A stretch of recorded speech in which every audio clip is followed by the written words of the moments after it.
Introduction.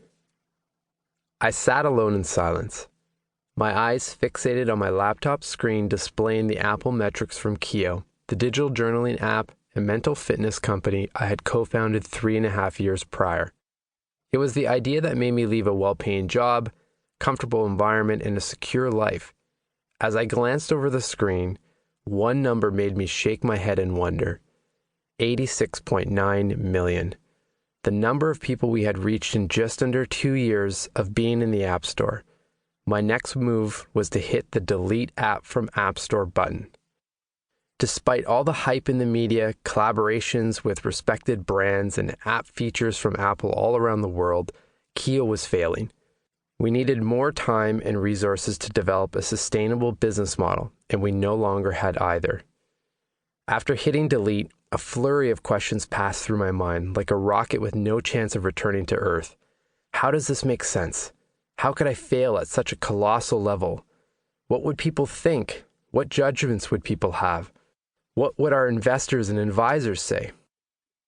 As my chest tightened with anxiety, I remember feeling like a broken human that not only let himself down, but also his family.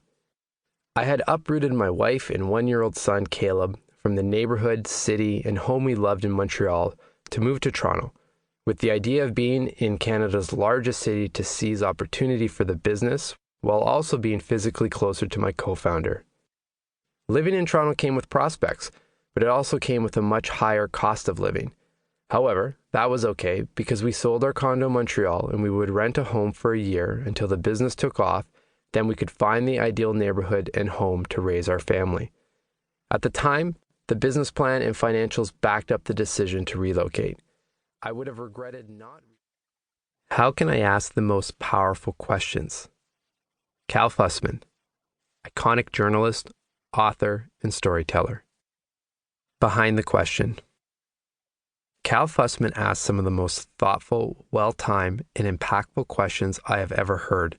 Sometimes you don't even realize the question has been asked because as the listener, you are engrossed in every detail he pulls out of the person on the other side of the microphone.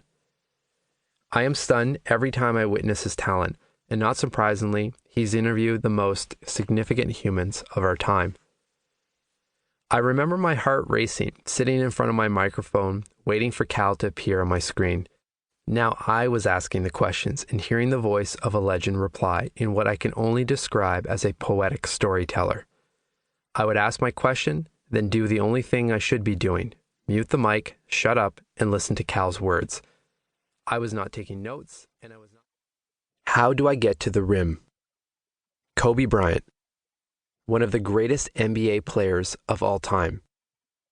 Born August 23rd, 1978, passed January 26, 2020. Behind the question. We are all expert internal negotiators. We can justify a million different ways to get ourselves out of an early morning workout. It's raining outside, so I'll wait until the weather clears up for my run.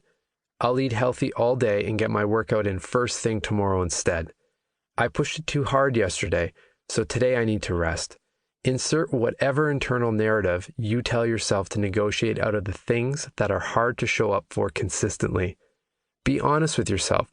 What do you talk yourself out of? Kobe realized early on that the most important conversations he could have would be with himself. He set his alarm to wake up at 4 o'clock. How do I rise up? Maya Angelou, American poet, memoirist, and civil rights activist. Born April 4th, 1928, passed May 28th, 2014. Behind the question. Maya Angelou is known for the words she spoke. Her words inspired stories that led to movements and helped people feel worthy, seen, and loved. She's published 7 autobiographies, 3 books of essays, and an abundance of poetry. And for 5 years, she never spoke a single word. Maya experienced something no person should have to, a violent rape at the age of 8 years old.